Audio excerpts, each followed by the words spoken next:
Interminable के 9वें episode की शुरुआत में हम देखते हैं कि खोनिया इसेन के साथ अंदर एंटर करता है और उसे देखने के बाद सोफी भी काफी ज्यादा सरप्राइज होती है और वो खुशी के मारे उसे कहती है कि खोनिया तुम आ गए। लेकिन तभी वो उसे देखकर चौंक जाती है और उसे कहती है कि तुम कहाँ पर थे और तुमने ऐसे कपड़े क्यों पहने हुए हैं।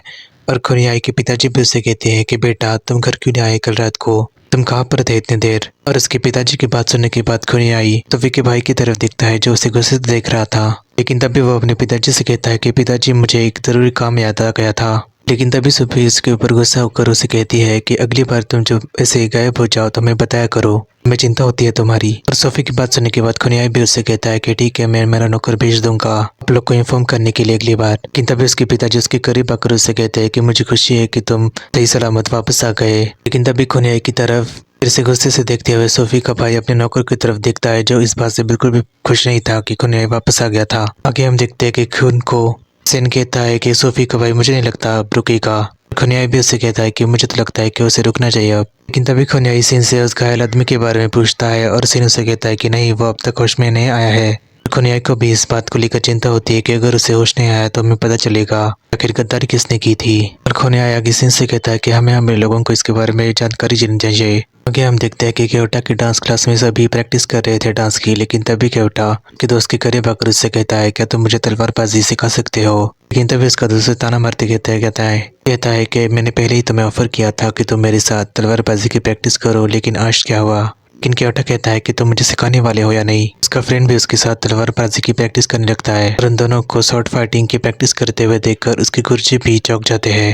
लेकिन तभी वहां पर सोफी आ जाती है, सभी चौंक कर नीचे बैठ जाते हैं और उसके गुरुजी भी उससे कहते हैं कि तुम यहाँ पर कैसे हो गई। लेकिन तभी सोफी भी गुरुजी के ऊपर मुस्कुराते हुए सोचती है कि कैसे उसके नौकरानी ने उसे बताया था कि खोनियाई के बारे में मार्केट में बातचीत हो रही थी कि वो इसी डांस क्लब के डांसर के साथ काफी ज्यादा करीब हो गया है। और ये सब सुनने के बाद सोफी काफी ज्यादा खोनियाई के लिए चिंता कर रही थी। और आगे हम देखते हैं कि उनके गुरुजी उनसे कहते हैं कि सोफी यहाँ पर इसलिए आई है क्योंकि वो क्वीन मदर की सेरेमनी के लिए डांसर सिलेक्ट करना चाहती है। और ये सब सुनने के बाद केवटा और उसके दोस्त भी काफी ज्यादा खुश हो जाते हैं। और आगे उसकी गुरुजी सोफी से कहते हैं कि जाओ और जाकर सिलेक्शन करो डांसर्स का, तुम्हें जो भी पसंद आए। सोफी भी गुरुजी को ग्रीट करती है। और आगे हम देखते हैं कि सोफी आगे आकर सभी डांसर्स को देखने लगती है एक एक करके। लेकिन तभी उसकी नज़र केवटा पर चली जाती है। लेकिन तभी उसकी नौकरानी से कहती है कि वो एक लड़का है लड़की नहीं। और सोफी भी फिर लड़कियों को देखने लगती है। तभी उसकी नज़र रूडी पर पड़ती है और वो उसे देखकर चौंक जाती है और उसे याद आता है कि वो मेले में उसे देखा था खोनियाई के साथ। और ये सब याद करने के बाद सोफी को भी काफ़ी ज़्यादा जलन महसूस होती है और उसे रूडी के ऊपर गुस्सा भी आ रहा था। लेकिन तभी वो गुरुजी से कहती है कि मैं इस लड़की को रिलेट करती हूँ। और इस बात से रूडी भी काफ़ी ज़्यादा खुश हो जाती है और वो सोफी को ग्रीट करती है और उससे कहती है कि बहुत बहुत धन्यवाद। लेकिन तभी वो रूडी के करीब आकर गुरुजी से कहती है कि आप मेरी मदद करेंगे और डांसर सिलेक्ट करने के लिए। गुरुजी भी केवटा और उसके दोस्त को सिलेक्ट करते हैं रूडी के साथ डांस करने के लिए। और ये बात जानकर रूडी को भी काफ़ी ज़्यादा अच्छा लगता है और वो दोनों को देखकर हंस देती है। लेकिन तभी हम देखते हैं कि सोफी रूडी की तरफ ही देखी जा रही थी गुस्से से। आगे हम देखते हैं कि सोफी चाय पी रही थी। लेकिन तभी उसकी नौकरानी से कहती है कि आप अपना समय बर्बाद क्यों कर रही है, जाइए जाकर उस लड़की को थप्पड़ मार दीजिए। लेकिन तभी सोफी उससे कहती है कि उसने मेरी खोनियाई को सीडीज करने की कोशिश की है, एक थप्पड़ उसके लिए कुछ भी नहीं है। तो क्या पता थप्पड़ मारने के बाद वो विक्टिम प्ली करेगी खोनियाई के पास जाकर, और इससे ज्यादा भी वो कर सकती है, वो खोनियाई के मन में मेरे खिलाफ जहर भर सकती है। और उसकी नौकरानी भी उसे कहती है कि आप भी काफी ज्यादा क्लेवर है मैडम। लेकिन तभी खोनियाई अंदर एंट्री करता है और उसे देखने के बाद सोफी भी काफी ज्यादा खुश हो जाती है और उसे पुकारती है। और सोफी भी खोनियाई के करीब आकर उससे कहती है खुशी के मारे, मैं तुम्हें बताना चाहूंगी खोनियाई कि मुझे सिलेक्ट कर दिया गया है क्वीन मदर की तरफ से उनकी सेरेमनी को चार्ज करने के लिए। इसकी वजह से मैं गुरुजी को भी मिलने के लिए गई थी डांसर्स को सिलेक्ट करने के लिए ताकि वो इवेंट में परफॉर्म कर पाए। खोनियाई भी चौंक जाता है सोफी की बात सुनकर और वो से कहता है कि तुम गुरुजी के पास गई थी, आखिर तुमने किसे सिलेक्ट किया। और वो खोनियाई से कहती है कि उनके नाम है रूडी, केवटा और कार्ड। और केवटा का नाम सुनने के बाद खोनियाई भी सोफी से कहता है कि वो काफ़ी ज़्यादा अच्छे डांसर्स है। और आगे सोफी भी खोनियाई को ताना मारते हुए कहती है कि मैंने सुना है कि तुम उस जगह पर काफ़ी ज़्यादा जाते हो रिहर्सल देखने के लिए, तो क्या तुम मेरे साथ आना पसंद करोगे वहाँ पर। और खोनियाई भी उसे कहता है कि ठीक है मुझे आज काम है लेकिन मैं तुम्हारे साथ आने के लिए तैयार हूँ। कि जाने के बाद उसकी नौकरानी भी उससे कहती है कि आपने खोनियाई को आपके साथ आने के लिए क्यों कहा। सोफी अपनी नौकरानी से कहती है कि मैं श्योर करना चाहती हूँ कि वही लड़की है जिसके बारे में मार्केट में सब लोग बातचीत कर रहे थे। आगे हम देखते हैं कि उस नौकरानी के पास सोफी का भाई आ जाता है और उससे कहता है कि मैंने जो तुमसे कहा था तुमने वो किया और वह नौकरानी उससे कहती है कि हाँ, मैंने मैडम सोफी को खुनियाई और उस डांसर के बारे में सब कुछ बता दिया है और मिस सोफी ने उस डांसर को पकड़ने का प्लान भी बनाया है।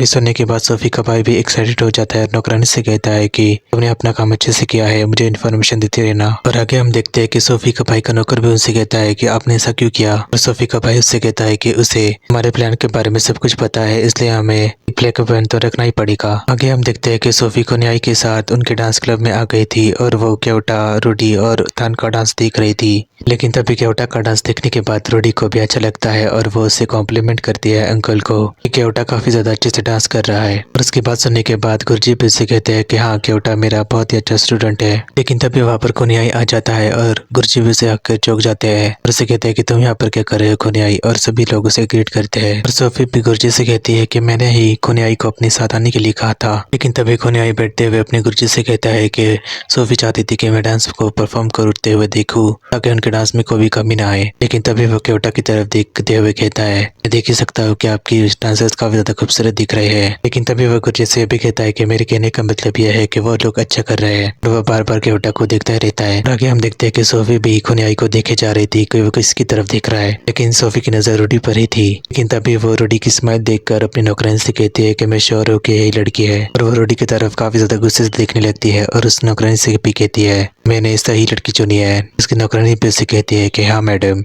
आगे हम देखते हैं कि क्लास खत्म होने के बाद केवटा घर जाने के लिए निकला था, लेकिन तभी खुनियाई उसे रोकते हुए कहता है तुम घर जा रहे हो, और केवटा उससे कहता है कि हाँ, लेकिन तभी खुनियाई उससे कहता है कि मैं तुम्हारे साथ चल सकता हूँ। लेकिन केवटा डर जाता है और उससे कहता है कि नहीं, शायद हमारा कोई पीछा करेगा फिर से। लेकिन तभी खुनियाई उससे कहता है कि तुम ऐसे बात क्यों कर रहे हो केवटा, और वो केवटा का हाथ पकड़ते हुए कहता है कि मुझे तुम्हारी काफी ज्यादा याद आ रही है। लेकिन तभी क्या उसे गुस्से से कहता है कि खुनियाई इसे कॉम्प्लीमेंट मत कीजिए, और खुनियाई उससे कहता है कि तुम डर रहे हो। डर तो मुझे भी लग रहा है, लेकिन मैं अपने आप को नहीं रोक पा रहा तुमसे मिलने के लिए। और आगे वो केवटा से कहता है कि मैं तुमसे प्यार करना नहीं छोड़ सकता। लेकिन तब भी वो उसके करीब आने की कोशिश करता है और केवटा से डांट देता है। लेकिन तभी खुनियाई उससे कहता है तुम्हारे लिए पेनफुल नहीं है क्या ये, मेरी आंखों में आंखें डालकर मुझे जवाब दो। लेकिन तभी खुनियाई की बात सुनने के बाद केवटा भी इमोशनल हो जाता है और खुनियाई से कहता है उसकी आंखों में आंखें डाल के कि हाँ सही है, मुझे कुछ भी फील नहीं हुआ आपके लिए।